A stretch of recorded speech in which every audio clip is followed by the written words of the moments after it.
guys. So today we try different angle.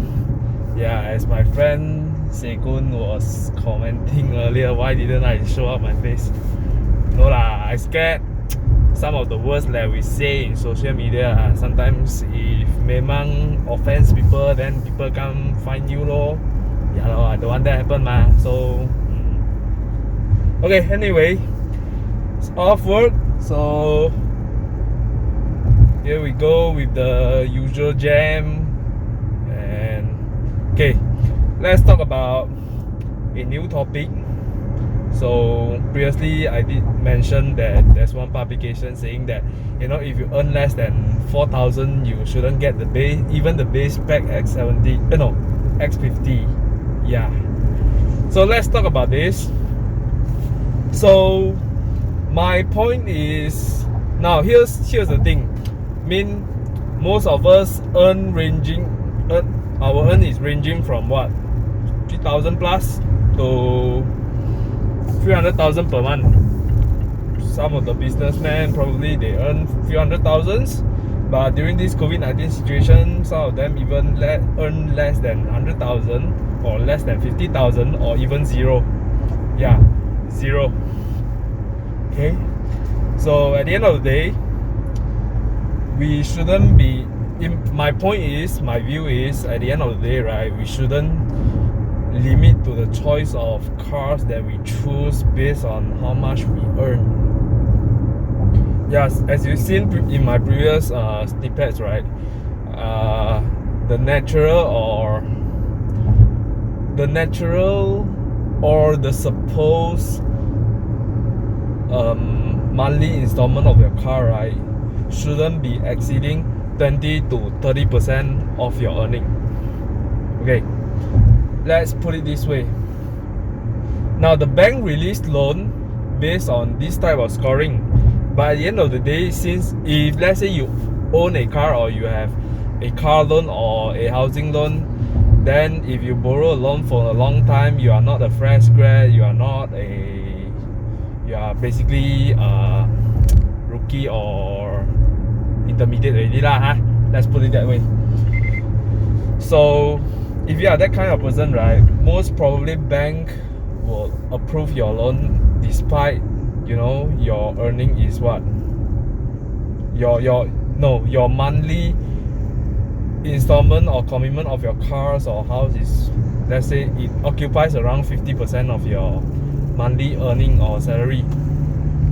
So there are occasions that bank may approve, but 90% or 95% of the time bank wouldn't approve. You will probably need a guarantor from a strong financial background or a person that has a good scoring to be your guarantor in order to have your loan to be approved. Okay, put an example. So I'm basically a fresh grad. You guys guess your own how much did I earn, but I'm still ending up with a car that is around 175 to 180,000, and my per month commitment is roughly 35 to 45% of my earning. So in that moment you probably would have guessed how much did I earn per month.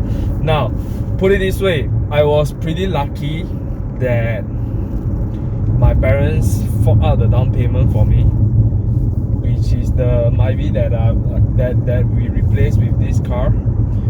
Then that didn't cost less, in my opinion. It doesn't cost less, but what I am trying to put it is, my monthly installment was like 1,600 to 1,700 thereabouts.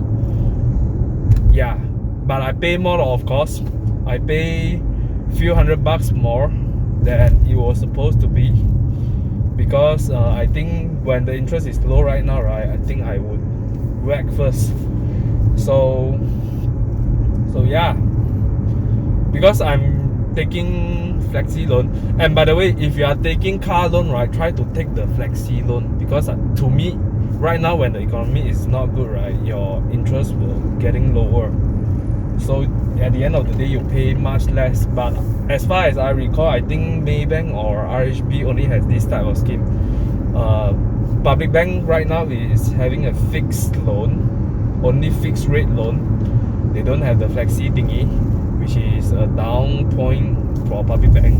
But I didn't mean that public bank is not good, because I've been using public bank for quite some time since I graduated, and when I secured my first job, which is my current job right now. So I'm pretty happy with their service anyway. But I think when we are shopping, right, we gotta shop smart instead of like, you know, just blindly shop.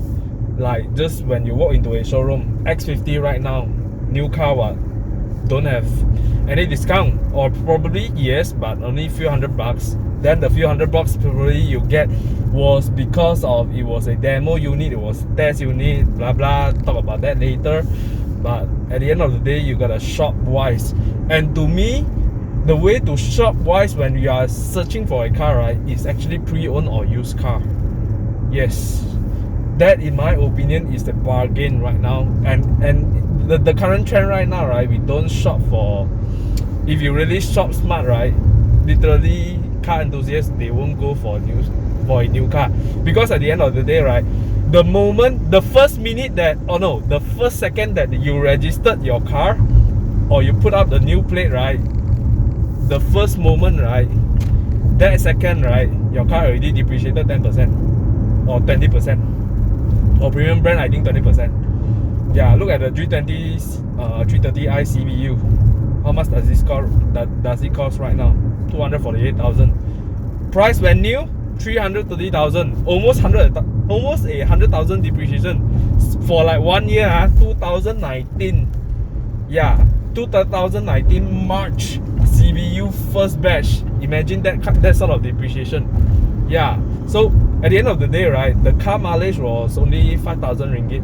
No, 5,000 kilometers. Sorry. Oh, what 5,000 ringgit? What am I saying? Yeah, 5,000 kilometers is a bargain to me. I mean, before they deliver the car, they will have a thorough check. Yeah, 100,000 depreciation. Come on, can you imagine that? I think that's a bargain to me. Yeah. So let's get back to the story. Should you buy a car limited by your salary? The answer is yes and no. Okay, if let's say you stick to the 20% or 30% margin of your salary for your down payment, for your not the down payment. Why am I keep on saying about that? On your monthly installment. That means, to me lah, in my opinion, you are limiting yourself to a narrow vision. You know, I mean, let's put it this way. If let's say you earn 3,000 a month, okay, so 3/4 1 over 330% is roughly around 900 ringgit per month maximum. So you can, 900 ringgit per month if you earn 3,000 net lah, let's say 900 ringgit per month can get you a new Myvi, but you pay for only 5 years of loan. If you stretch it out to 9 years, you probably pay around 450 or 450 to 600 bucks per month. So let's say if you take the 900 ringgit per month installment, right, you stretch it out to 9 years.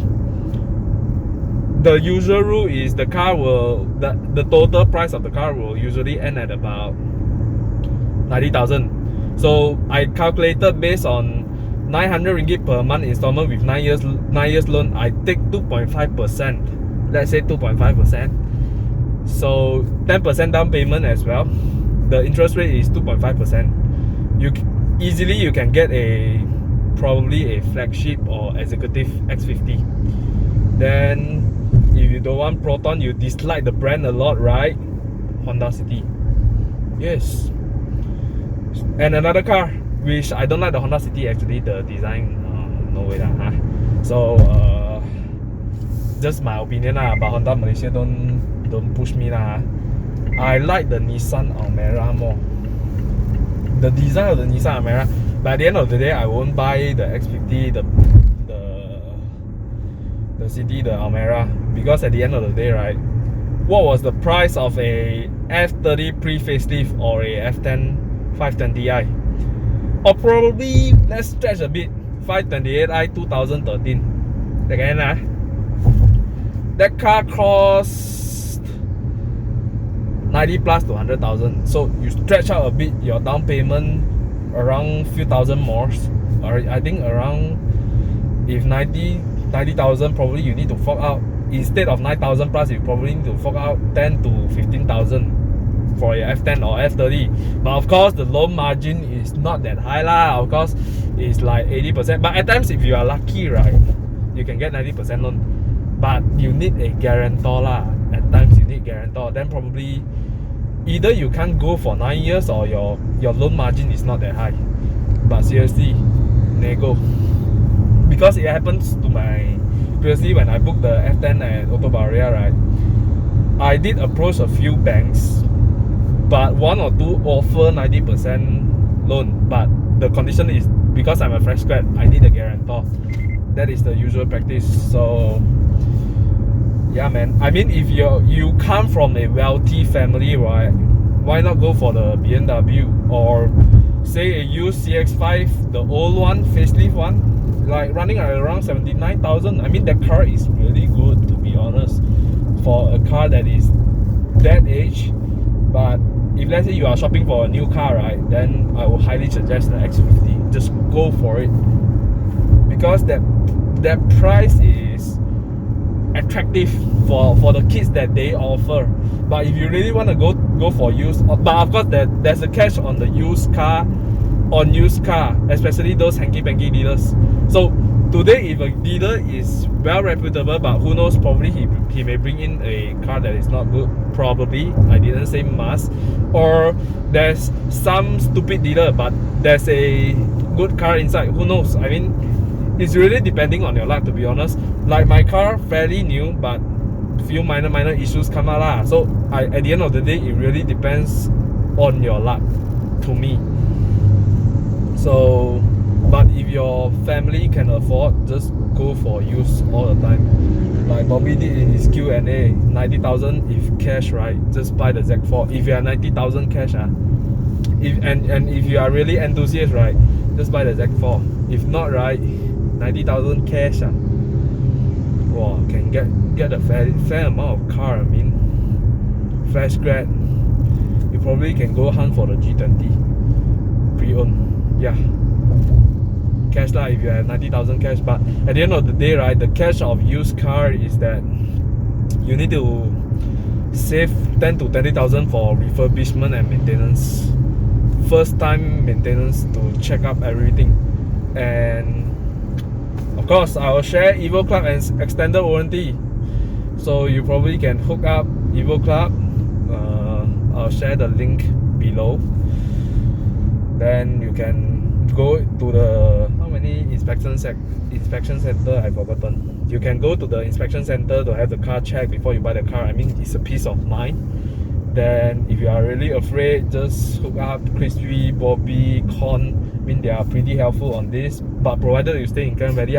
If you are from Penang, you can hook up Chu Yang at Western Circle or Aero Auto. Aero Auto is the authorized dealer for Volvo. Yeah, Chu Yang family has sort of family business. Then Johor, I think you can look for Nas, but Klang Valley mostly Bobby. I mean, Western Circle is pretty reputable, so you can hit there. And before I promoting Western Circle, right, those that hantam Zuyang, I tell you, don't get me here. I have nothing to do with them. I mean, I just that I know the way that he do business, the way he do marketing. Yeah, I feel that, I mean, I have dealt with this guy for quite some time, so he's a nice guy actually. He's pretty honest in his reviews, non-biased, but at the end of the day, it's my personal opinion. You guys don't judge slow. So next thing, why I said that for a fresh grad you shouldn't be limited to your, when you buy cars, right, you shouldn't be limited only at, you know, the likes of City Vios, Almera, Yaris, all those, because actually, if you put yourself into a financial challenge, right, it will actually let you think a lot creatively in a good way of working harder to earn side incomes or whatnot, and probably it will let you think in a different, let you think a statement from a different perspective. I mean, your brain will grow. Yeah, you will think a lot of good thing instead of like you are keep on narrowing your option. I mean, daily, like myself, I'm driving a CX-5. Always daily, right? After work, very tired or very stressful, the only thing that I get happy is I hop into my car. Yes. And let's say if you are pretty boring to end up with a Vios, City, Almera or whatnot, or the Yaris, the interior is so dull that it makes you feel more unhappy, right? I mean, that is not a good way lah. But if you stretch out a bit, it will let you think more positively in a way, and let you go further, and let you go try to testify your limit and boundaries at times in a good way. So like myself, I've been joining Evo Club since what, 1 or 2 years earlier, before I really, because previously Evo Club wasn't really renowned. Yeah, so during the last year's Cars of Malaysia, right, we really went out, gathered around, right, we had a mega drive. And I think previously during Malaysia Day in Setia Alam, yeah, you guys joined the drive, right? I think it really lets you mix up. It's a kind of medium of letting you to mix up with different people, to actually know much more people. You know, a human being has a lot of different personality or character. Then probably, who know, one day they might help you in a way when you are facing issue. And I mean, if you join our WhatsApp group, right, sometimes the jokes that we crack, right, is literally funny. Yeah, you'll find it funny instead of annoying. Yeah, seriously. I mean, we not only talk about cars, we talk about many stuff, you know. But if you feel that medium is not for you, then you don't join and kecam. You just leave us alone and don't kecam us lah. That is the way lah. But I feel like, yeah, ever since I joined Evo Club, right, and I've met Bobby, Crispy, Con, all of them, right, I think they really transform me into a better person in a way, because last year it was a major downturn for me for some reason. But at the end of the day, right, they sort of like motivate me to go further. Yeah, and till date, I think they really transform me a lot in a way. But at the end of the day, it's really depending on yourself lah, huh? So whether or not you wanna pursue your dream or you just wanna leave it boring, I always put it this way: people who drive as a fresh grad, if your options are really limited to the options, the list that I mentioned earlier, right, to me, your life is pretty much boring and not full of surprises and challenging to make you a better people. So probably it's just me lah, because I'm a hyperactive kid earlier. So it really transformed the way I think. And after getting this car, right, maybe don't get mad at me. After getting this car, right, my mind was keep on thinking on the S10, which was my dream car. And now instead of 528i, right, I increase my target, go up to the M5. And if you don't do it right now, right, you don't have the motivation to go it further when you get older. But at the end of the day, I didn't mention that fresh grad, oh, one shot, you should target Ferrari, you should target Bentley, you should target DBX, Urus, all those. It really depends on your financial commitment at the end of the day, how much you earn, and you yourself decide whether can proceed with the money installment of the high commitment of your monthly expenditure versus your pay. Yeah, I think you guys judge. I mean, don't limit it by what people say. You know, what people say, then I just follow. No, you gotta have your own way of thinking and creativity from there. Yeah, I think that's all I want to share. But if you ask me, fresh grad, my earlier choice was the F10, but given the chance today, if I really start all over again, right, now I probably would consider the F30. Yeah, or maybe the X1, because F10 too uncle lah. But if you really want an F10, right, go for the M5. The M5 is running recon use, I think around 185,000 to 200,000, but I'm looking for the local use one. So it ranges it starts off at 220 plus thousand, but I believe that car one day will cash buy, it will down to below the 100,000 mark, which the E60 M5 V10, right, is currently experiencing. So the lowest price for the selling price for the E60 M5 V10 right now was like 67,000. I saw on Harleys. Yeah. Let me tell you a true story. Last time I really keen on big bikes, which I don't have bike license now because my parents don't allow me. But ever since I grow elder, right, now I feel like bikes is useless for me. I feel like car is more important. So when you get elder, right, today you might be dreaming a V10, but when you get elder, right, you may still dream for a V10, V8, V12, but that time instead of the hype of Ferrari, Lamborghini, right, you will look into Bentley, Bentayga, not the Conti GT lah, Conti GT is still young. You will look into the Bentayga, probably Urus or whatever you want to call, then Cullinan. Yeah, more mature type. So yeah, I think that's all I want to rant about fresh grad salary versus your car option. Yeah, I think if you really listen to the end, thank you so much. And I gotta pay attention on the road. Too many cars right now. So see you guys in the next one. Bye.